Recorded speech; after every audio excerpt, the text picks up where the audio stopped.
Hi guys, today I'm not going to be talking about acting or voiceover. I want to talk about something that's been consuming my life now for the last 3.5 weeks. It's not even a month yet.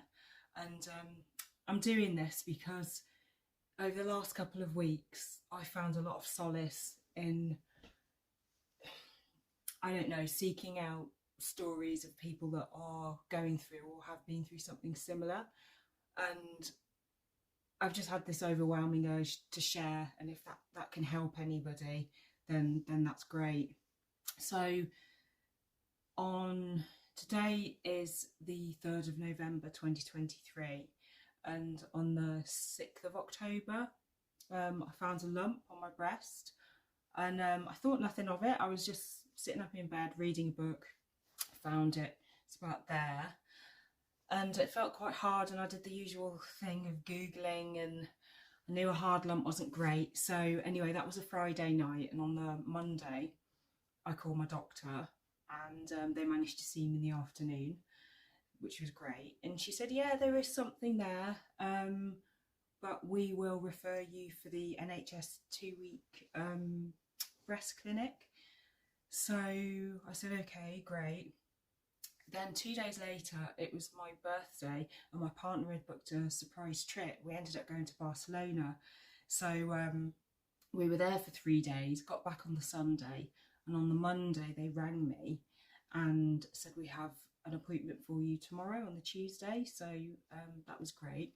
So I went there, and the breast doctor examined me, and she said, yeah, it feels fairly innocent, but we'll send you for a mammogram. Never had a mammogram. I'm 44 now. I'm 45 now. I found the lump when I was 44, had a birthday, and now I'm 45. Never had a mammogram because in this country, United Kingdom, I think they become routine at 50. So she sent me for a mammogram, and that was okay. A little bit uncomfortable, but it was, it was okay. And then from there, they sent me for an ultrasound. So that was a little bit worrying because she had mentioned that I might just need a mammogram.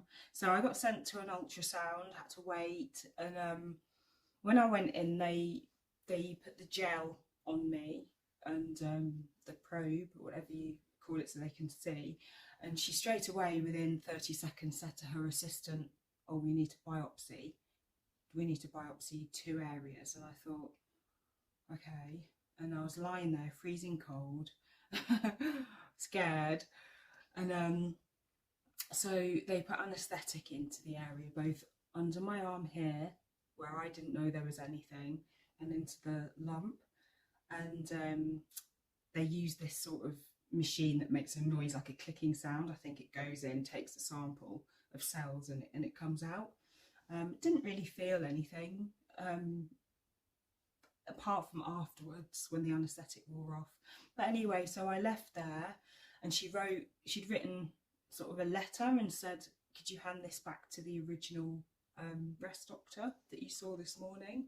So I went back to that department, sat down for a while, gave them a letter, and she called me in. And my life changed. She said, clinically, it felt okay, but this isn't what the mammogram and the ultrasound are showing. And she said, we are very concerned.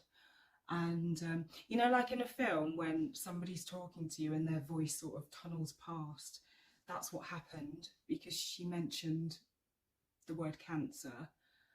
And she was asking me, do I have anyone with me? And she said to me, it's very likely you're going to need surgery, but until we've had the biopsy results, we can't say for sure. So her voice just sort of tunneled past me, and then all of a sudden I felt really hot and really sick. I was sort of like trying to look around for where I could be sick, because my body just had this extreme weird reaction that I've never had before. She said it's quite normal, told me to lie down, so I did.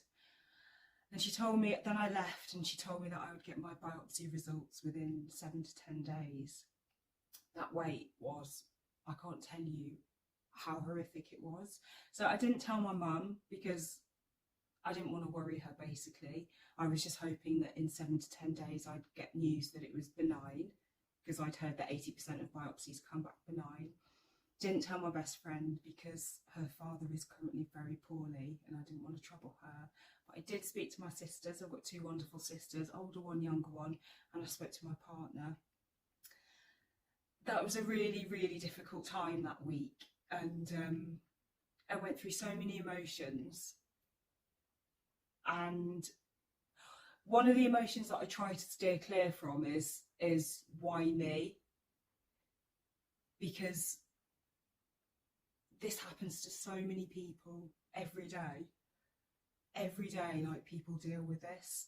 So I've really throughout this tried to just, I don't know, keep a level head. Anyway, on day 8, the phone rang and I was actually at the stables, sorting my horse out, and I said, I can speak now for 10 minutes or I'll be home in half an hour. And she said, no, I'll speak to you in half an hour. And that drive home was horrific. I was trying to breathe. I'm not very good at breathing at the best of times. I try and do breathing exercises before I do voiceover, and it's a work in progress.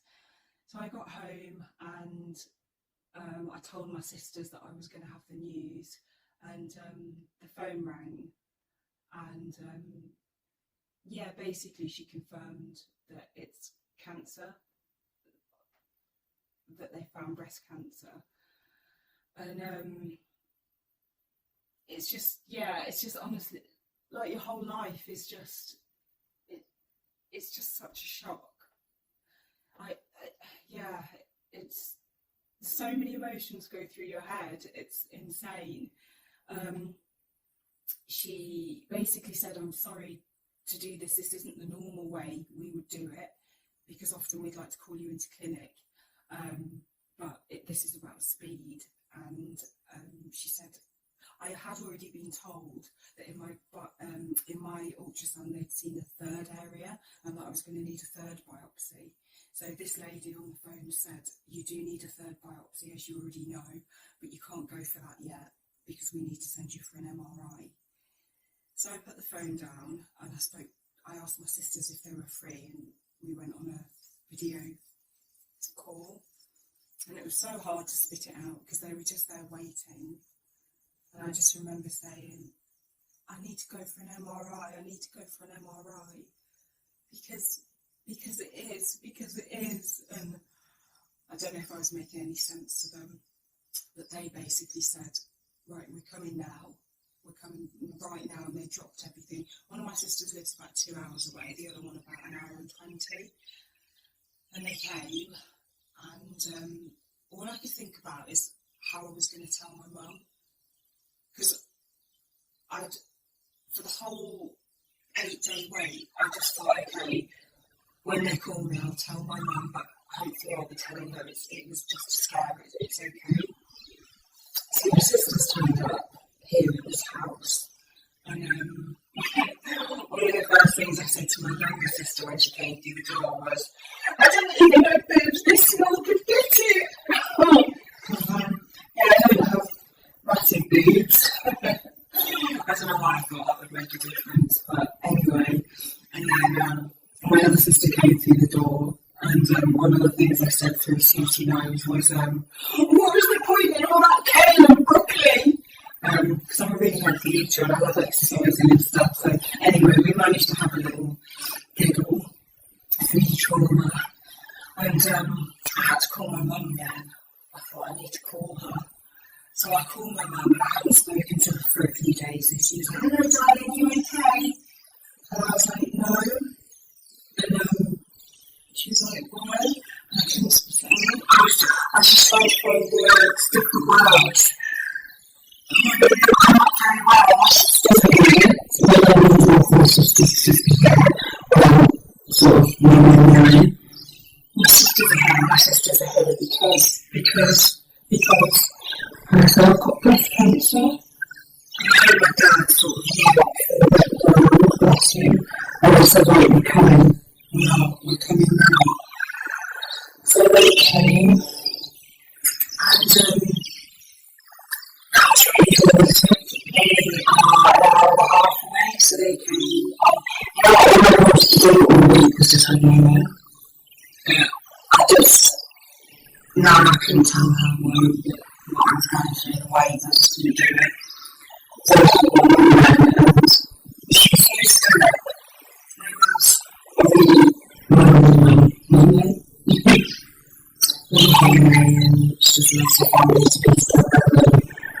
She's just lovely and she held my hand and she said we can get through this. She sort of pulled me straight.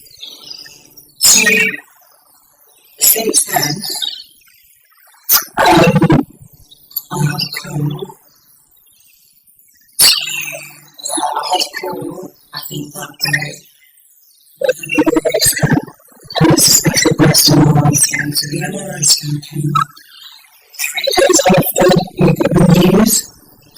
So I'm in Oxfordshire in the United Kingdom. So I went with the breast MRI, partly took me, and you have to sort of know how to do everything. You have to lie down on the front, and then very dignified. You have to lie down on the front and your boobs sort of hang, and you have your face down. And it was very sweet. She asked me what sort of, if I wanted some music, and I said, yeah, you've got no music, you might see me come along. So she gave me a time, and I lay down on my front. She put blankets on me to keep me warm, she's kind of training up me. And so I just took time and I didn't really still. And I thought when I was in the machine I was going to stop crying, but I didn't. I just knew what I had to do. I had to lie there so they can get the point of this MRI so they can see exactly what they're dealing with. So the mammogram shows you that there's a problem there. Then the ultrasound shows you and it pinpoints where the problems are and then you're going to take the biopsies. And then I believe the MRI looks at the whole picture, whether there's anything wrong with the breast or anything else. So that was last Saturday, and then since then I was called for my third biopsy, which I had 2 days ago.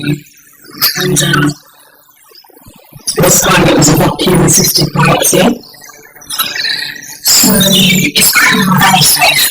I mean, I thought the biopsies I had before were quite invasive, but this is pretty invasive. So yeah, so they can take. Because apparently it's there's a lump under my arm, a lump on my breast. I have a little bit of calcification here, which when it's seen on the images, it's making dots. So this is what this vacuum biopsy was for. So you can come down. So for so regular, they really do put you in these. They only have a mammogram, and then when I got to the waiting room, where the parents were, the last time the parents sort of took me through an appointment, and then I got called back in, and the biopsy started. So I sat down, and they wheeled me to the mammogram machine, and they sort of wash your bean to get you in a really awkward position, squash me, and to me it takes like time to be in the mammogram. They squash you and then they inject you with the anesthetic and the adrenaline. And she started to take the biopsy. Now this sort of biopsy is like vacuum assisted, so I think it sucks out samples, multiple samples at once. And she started to do it, and I felt a bit of a short scratch, and she stopped and said, let's put more anesthetic in. So she did, and I didn't feel anything comfortable right there. And also not being able to move at all, because I've got such small boobs that if I moved slightly, I thought the whole thing was going to come out. And it was so good, on the whole, tried to make it as pleasant as possible. We left, and it was difficult driving him, you just thought something was good. And then one dad said, they've been here for a few days, with you now. And all those sort of things, stuff up to where we are. I have had an appointment come through with the breast surgeon. That is for the 15th of November, and I think I'm going to get the results of exactly what I'm dealing with. I'm not sure treatment plans can be. So all that's happened, but also, pretty scared, to be honest. I sort of, I felt telling people vaguely because I have to embrace this is going to be part of the tapestry of who I am. So I'm trying not to get away from it, and I've tried to embrace it. Respect my agent, because I was so scared about problems with the agent, because the acting industry is pretty brutal and doesn't really wait for anyone, and there's a lot of rejection. Yes, I'm thick skin, but there's a thick skin. I spoke to my agent, and they were just so brilliant. She said, look, if you feel like to audition for things, audition, and if you can't do it, then we can pull you from the job. Just work with us, just tell us when your appointment's on. And honestly, I got off the phone and I really cried because I think I did cry.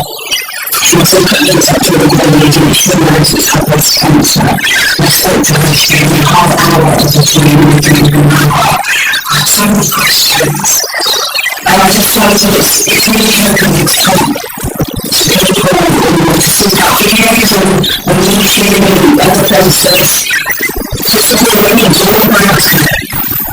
And you know what? It makes me really just want to wrap my arms around everyone that's ever been through this because it's horrible. And it's helpful to feel strong. And then sometimes I don't have to do everything easily.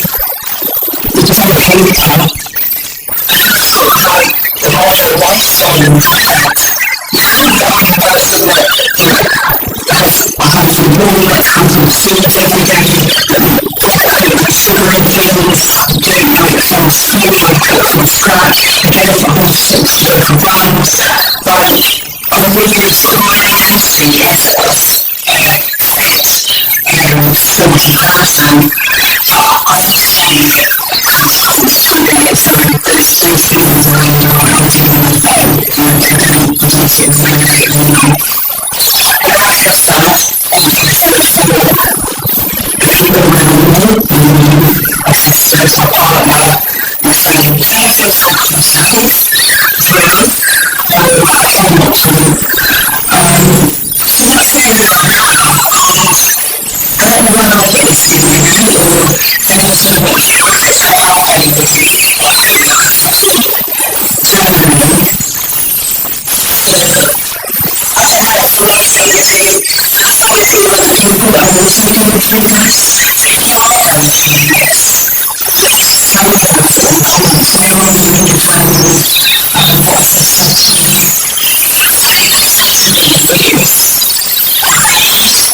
treat doctor invasive groups really abusive. It's gross and not safe for you. Which I believe is really actually hard for what's going on.